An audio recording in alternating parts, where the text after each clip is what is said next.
தமிழகோஸ் நேயர்களுக்கு வணக்கம். நான் உங்க எம்விஆர் சங்கர். இந்த நிகழ்ச்சி சினிமாயனால நிறைய செய்திகளை பகிர்ந்துட்டு இருக்கோம். ஒவ்வொரு நாளும் சினிமா பற்றின தகவல்கள் சொல்லும் போது அந்த படத்தை பத்தி சொல்லுங்க, இந்த படத்தை பத்தி சொல்லுங்க நிறைய கேட்கறாங்க. அதுல சிலர் கேட்டிருந்தாங்க பைசன் படத்துடைய அப்டேட் சொல்லுங்கன்னு கேட்டு இருந்தாங்க. மாரி செல்வராஜ் துருவிக்ரம் வச்சு எடுத்துட்டு இருக்காரு. அந்த படம் ஆல்மோஸ்ட் படப்பிடிப்பு முடியக்கூடிய ஏன்னா அவங்க ஷெட்யூலே கம்மியான நாட்கள் வச்சிருந்தாங்க. ஒரு பக்கம் ஷூட்டிங் முடிய போஸ்ட் ப்ரொடக்ஷன் வேகமா நடந்துட்டு இருக்கனால இன்னும் ஒரு சில நாள் படப்பிடிப்பு பேட்ச் ஒர்க் முடிச்சு படத்தை கம்ப்ளீட் பண்ண போறாங்களாம். இதுக்கு அடுத்து அவர் யாரை வச்சு இயக்க போறாருங்கிற ஒரு கேள்வி பெருசா இருக்கு. தனுஷ்ன்னு சொன்னாங்க, நிறைய பேர் சொன்னாங்க, கார்த்திக் கதை சொல்லியிருக்காருனாங்க. இப்ப அந்த லிஸ்ட்ல விஜய் சேதுபதியும் சேர்ந்திருக்காரு. விஜய் சேதுபதிக்கு ஒரு கதை மாரி செல்வராஜ் சொல்லியிருக்காருன்னு சொல்றாங்க. சோ அதுவும் கண்டிப்பா ஏதாவது ஒரு அனிமல் ரிலேட்டடா தான் வரும். அப்படி இல்ல, அனிமல் ரிலேட்டட் இல்ல, அவர் அந்த நேட்டிவிட்டிக்காக அதை கொண்டு வருவாரு. ஏன்னா அது கார்த்திக் சொன்னது சரித்திர கதை. ஆமா தனுஷ்க்கு இப்போதைக்கு இல்ல சரித்திர கதை. என்ன ஒரு குதிரை வருமே. ஆமா அனிமல் சொல்லுது, அனிமலுக்கு கான்செப்டுக்காக சொல்லுதேன். ஆமா, ஏன்னா மாரி செல்வராஜை பொறுத்த வரைக்கும் ஒரு மிகப்பெரிய டைரக்டர். அவர் தெரியும், அவர் நம்ம திருநெல்வேலிக்காரங்க நமக்கு ஒரு கூடுதல் பெருமை. ஆமா நல்லா பார்த்தோம்னா ஒரு நல்ல டைரக்டர் நம்ம ஊர்ல இருந்து போயிருக்கிறாரு அப்படிங்கிறது சந்தோஷம். ஆனா ஒரு ஹீரோ டைரக்டர் ஆக போறாராம. அதான் இப்ப என்ன விஷயம் அப்படின்னு கேட்டீங்கன்னா, உங்களோட ஃபேவரட் ஹீரோ. ஆமா அநேகமா துப்பாக்கி வந்த மாதிரி இதுல ஒரு கேமரா வரும்னு நினைக்க, வேற ஏதாவது ஒரு மிகப்பெரிய டைரக்டர் இருந்து. ஆமா இதுல என்ன விஷயம் அப்படின்னு கேட்டீங்கன்னா, நாங்க எஸ்கே சொல்லப்படக்கூடிய சிவகார்த்திகேயன் மேல ஒரு அதிக பாசம் வச்சிருக்கிறதுக்கு காரணம் என்ன அப்படின்னா, எந்த விதமான ஒரு பின்னணியும் இல்லாம ஒரு வந்தவர், அவரை தானே செதுக்கி உருவாக்கி கொண்டவர். நிறைய உருவ கேளிக்கை ஆளானார் தனுஷ் மாதிரி அவரும். ஆனா தனுஷ்காவது ஒரு பேக்ரவுண்ட் அப்பா அண்ணன்கிற ஒரு சப்போர்ட் இருந்துச்சு ஃபிலிம் இண்டஸ்ட்ரியில.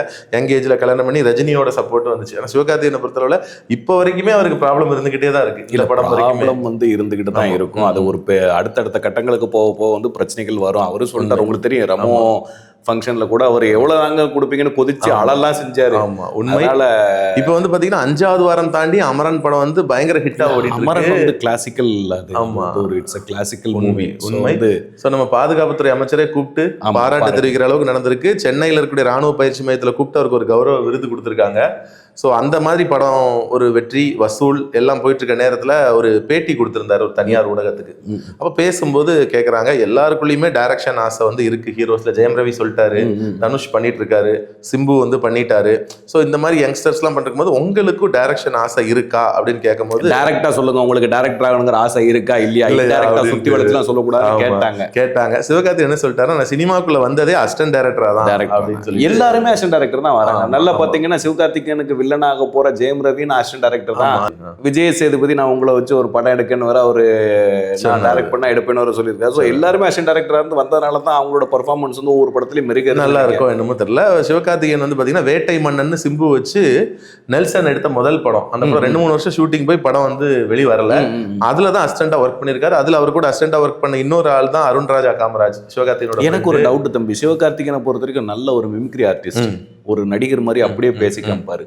டைரக்டரான ஒருவேளை அதே மிமிக்ரி மாதிரி வேற டைரக்டர் சாயல்லே படங்கள் எடுத்து கலவையா கொடுத்து வரோம். இதுல எனக்கு நீங்க சொன்ன என்ன ஞாபகம் தான், சமீபத்துல கோகுல்னு சொல்லி ஒரு ஆர்டிஸ்ட், அவர் மிமிக்ரி பண்ணுவாரு, பாடி ஆக்ட் எல்லாம் பண்ணுவாரு. அவர் சிவகார்த்திகேயனை பார்த்து கொஞ்சம் பொறாமை கலந்த ஒரு பேட்டி கொடுத்திருந்தாரு. நாங்க 2 பேரும் ஒன்னாதான் வந்தோம், கலக்க போது யாருக்கு, அவர் எங்கேயோ போயிட்டாரு, நான் இங்கேயே இருக்கேன்ட்டு.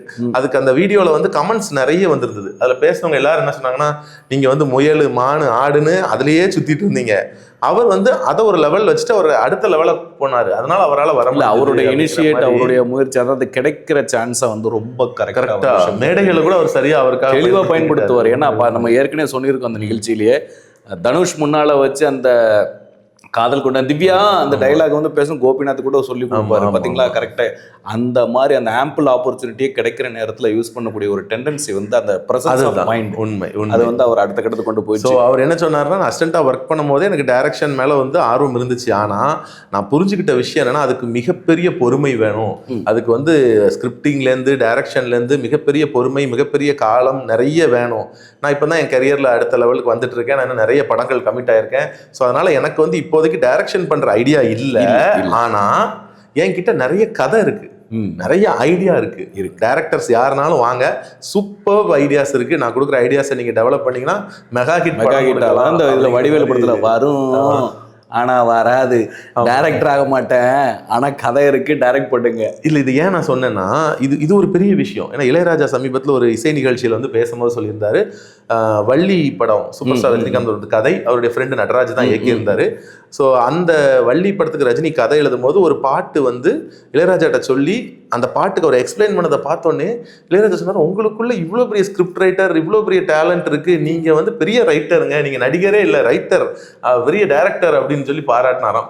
ஆனா ரஜினி அதுக்கப்புறம் அந்த சைடு வரல.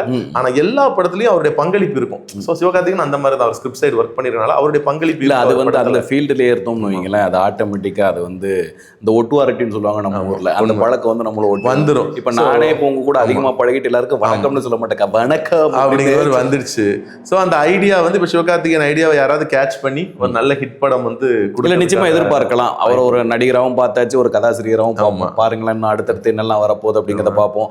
அப்புறம் என்ன பிரபாஸ் என்னானாரு? பிரபாஸ் வந்து பாத்தீங்கன்னா ஒரு 7-8 வருஷத்துக்கு பிஸியா இருக்காராம். ஏப்பா ஆமா, அவ்வளவு கால் ஷீட் அவருக்கு வந்து பாகுபலி 3, பாகுபலி 4, பாகுபலி 5 இல்ல அவருக்கு பாகுபலி 2 அவர் போயிட்டாருன்னு தான் சொன்னாங்க. அதுக்கேற்ற மாதிரி வந்து பாத்தீங்கன்னா சாகோ படம் ஃபெயிலியர், அதுக்கப்புறமா இன்னொரு ஒரு லவ் ஸ்டோரி படம் நடிச்சாரு, அதுவும் ஃபெயிலியர். அந்த நேரத்துல தான் அவருக்கு கல்கி வந்து சலார் ஓரளவுக்கு மீடியமா ஓடிச்சு, சலார் 2 எடுத்துட்டு இருக்காங்க.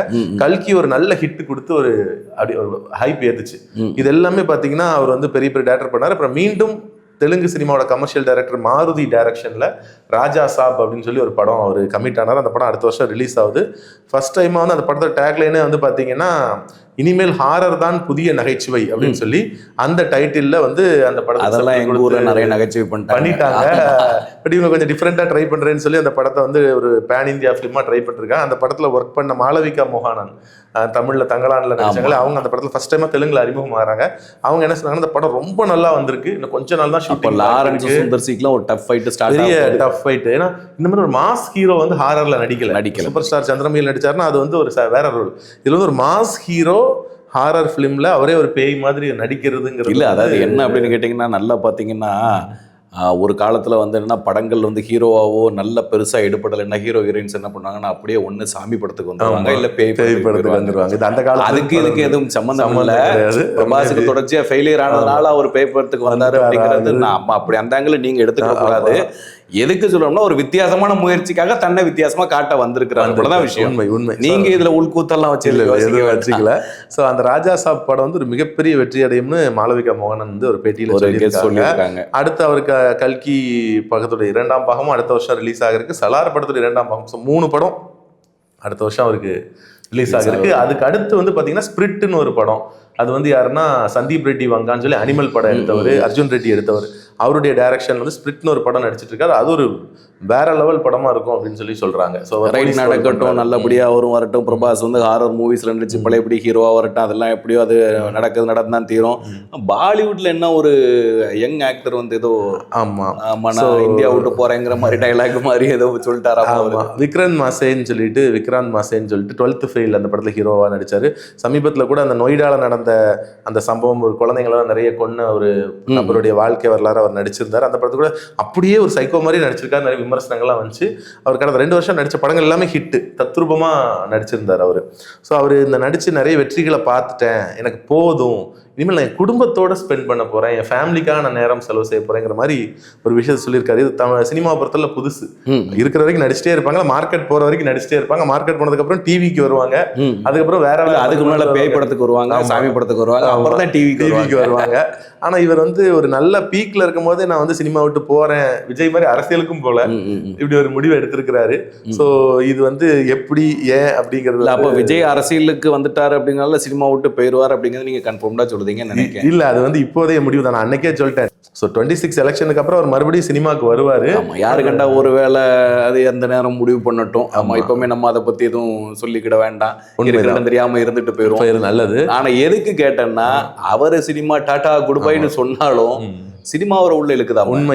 அன்னைக்கு நீங்க சொன்னீங்க ராஜ்குமார் பெரியசாமி போய் அவரை மீட் பண்ணோன்னே, எங்க என்ன முதலே மீட் பண்ணிருக்கலாமே, கடைசி படத்தை கூட உங்களுக்கு கொடுத்துருப்பேன் ஒரு ஃபீலிங். இது சொல்லக்கூடிய ஒரு வார்த்தை தான், எல்லாரும் சொல்லக்கூடிய ஒரு வார்த்தை. ஐயோ ராம், நீங்க முதல்ல வந்துட்டீங்கன்னா உங்களை வச்சு கூட ஒரு ப்ரோக்ராம் எடுத்துப்பேன்னு சொல்லலாம். ஆமா, நியூஸ் இப்படி வந்திருக்கு, உள்ள சொல்லிருக்கலாம் ஸ்கிரிப்ட் ரெடி பண்ணுங்க 2 இயர்ஸ் கழிச்சு பார்ப்போம் அப்படின்னு கூட சொல்லியிருந்திருக்கலாம், தெரியாது. ஆனா இந்த நேரம் இருக்கீங்க. ஆனா இந்த நேரம் அவருடைய கலை சேவை எங்களுக்கு தேவை. அதனாலதான் அரசியலுக்கு இன்னும் வயசு இருக்கு. நம்ம ஊர்ல எல்லா தலைவர்களும் 60-70 வயசுக்கு மேலதானே இருக்கு. உங்களுக்கு ஒரு இளம் தலைவர் வேண்டாம், ரைட் விடுங்க. இல்ல நாங்க வந்து வயதானாலும் மூளையில இளமம் தலைவரா இருப்போம் அப்படி. சோ அப்போ வந்து அவர் வந்து இப்ப பாத்தீங்கன்னா இந்தியாவிலேயே வருமான வரி கட்டினதுல 2வது இடத்துல வந்து வந்திருக்காரு. ஸோ இதுல பாத்தீங்கன்னா டாப் 10ல ஒரு தமிழ் நடிகர் கூட இல்ல, விஜயை தவிர. ஸோ 2வது இடத்துல வந்திருக்காரு. ஃபர்ஸ்ட் ஷாருக் கான், அது 80 கோடி கட்டியிருக்காரு. ஆமா, 2 பேரும் தானே இப்ப சம்பளம். இப்ப அடுத்த படத்துல பாத்தீங்கன்னா இவர் அவரோட தாண்டிட்டார்ல, அப்ப அவங்களுக்கு தானே போட்டி இருக்கணும். எங்க அதிக வருமானம் வருதோ அங்கதான் வரி அதிகமா இருக்கும். அதிகமான வருமானம் வாங்கினது யாரு இதுக்கு முன்னால? ஷாருக் கான். 2வது இடத்துல இருந்தது இதுக்கு முன்னால சம்பளத்துல இருந்தது யாரு? விஜய். இப்ப ஷாருக் கானை விட அவர் ஒரு படி மேல போறாரு. அப்படிங்கும்போது ஃபர்ஸ்ட் செகண்ட் தெரிஞ்ச ஒரு இருந்தாலும் அதை ஒழுங்கா வரி கட்டி இருக்கிறாருங்க. அது ஒரு சந்தோஷமான விஷயம். அவர் வரி கட்டிருக்கிறாரு அப்படிங்கும் போது அந்த 1-2 மாதிரி மட்டும் இடங்கள் மட்டும் தீர்மானம் பண்ணாம அவர் வரி கட்டி இருக்கிறாரு. ஸோ வந்து அவர் அதுக்கான வருமானத்துக்கு ஏற்ற ஒரு விஷயத்த கொடுத்துருக்காரு. அது ஒரு சந்தோஷமான விஷயம். உண்மை. பட் வந்து சினிமா அவரை விடுமா விடாதா அப்படிங்கறத 2026க்கு அப்புறம் பார்ப்போம். ஸோ இன்னொரு பக்கம் புஷ்பா 2 வந்து பரபரப்பா போயிட்டே இருக்கு. எப்படி உங்களுடைய கணிப்பு எப்படி இருக்கு? படம் ஹிட் ஆகும் நினைக்கிறீங்களா? படம் என்னைக்குமே வந்து ஒண்ணு கேட்டுக்குங்க, அதாவது பொதுவான ஒரு ட்ரெண்ட்ல சொல்லுதேன், அந்த ஃபர்ஸ்ட் பார்ட் மாதிரி செகண்ட் பார்ட் ஹிட்டான படங்கள் ரொம்ப கம்மி. சிங்கம் 2 மட்டும் ஹிட் ஆச்சு. ஆமா, சிங்கம் 2 ஹிட் ஆச்சு. பட் வந்து சிங்கம் 1 அளவுக்கு ஒரு பெரிய ஹிட்டான்னு சொல்ல முடியாது. இப்போ பாத்தீங்கன்னா பில்லா 2. ஸோ இந்த மாதிரி நிறைய காஞ்சனா சீரிஸ், அரண்மனை சீரிஸ்லாம் அடுத்தடுத்த அது சீரியஸ், அது எல்லாமே அவங்க கொஞ்சம் சீரியஸா இருக்கிறதுனால ஜெயிக்கிறாங்க. இது என்னன்னா அதே வேர்ஷன்லயே வருது. ஓகே, அதோட கண்டினியூஷன் கதையாவே வருதுங்க. அப்படிங்கிறதுனால புஷ்பா 2 வந்து கலெக்ஷன் எடுக்கட்டும், பாவம் ஹார்ட் ஒர்க்கு, கலெக்ஷன் எடுக்கட்டும், லாபம் கொடுக்கட்டும். பட் வந்து படம் பெரிய ஹிட் ஆகுமா அப்படிங்கிறது வந்து $1 பில்லியன் கொஸ்டின். ஆனா அவங்க 2000 crores இதுக்குன்னு சொல்றாங்க. கங்குவா மாதிரி இருக்கு. ஆனா கங்குவாவே இப்ப தான் 100 crore கிளப்ல சேர்ந்திருக்காங்க. வந்துட்டலாம், ஒரு மாதிரி வந்துட்டலாம். எதிர்பார்த்த 2000 crore வரல. ஆமா, அவர் சொன்னாங்கல்ல எல்லாரும். சரி, யானைக்கும் அடிசருக்கும்னு ஒரு பழமொழி சொல்லுவோம் ஊர்ல. ஸோ கங்குவா 2 வருமா? வரும், பார்ப்போம். முதல்ல 1க்கு உண்டான முடிவே இன்னும் சரியா தெரியல. ஆமா, அது அவங்க ப்ரொடியூசர் கையில இருக்கு. ஏன்னா ஒரு ரிவெஞ்சுக்காக நான் வந்து அடுத்த இதுல ஜெயிச்சே தீருவேன், பார்ட் 2 கொடுத்து ஜெயிச்சே தீர்வேன் கூட ஒரு நோக்கத்துல எடுக்கலாம் பண்ணலாம். ஆனா பொதுவாக பார்ட் 2 அப்படிங்கிறது வந்து ஒரு சக்சஸான ஒரு விஷயமா அப்படின்னு கேட்டா இந்த ஸ்டாட்டிஸ்டிக்ஸ் வச்சு பார்க்கும்போது பட் புஷ்பா ஜெயிக்கட்டுமே. நிச்சயமா ஜெயிக்கட்டும். மீண்டும் மற்றும் ஒரு சினிமா நிகழ்ச்சியில் இன்னும் நிறைய சினிமா தகவல்களோடு உங்களை வந்து சந்திக்கிறோம். அதுவரை இவங்களிடம் வந்து விடைபெறுவது உங்கள் MBR சங்கர்.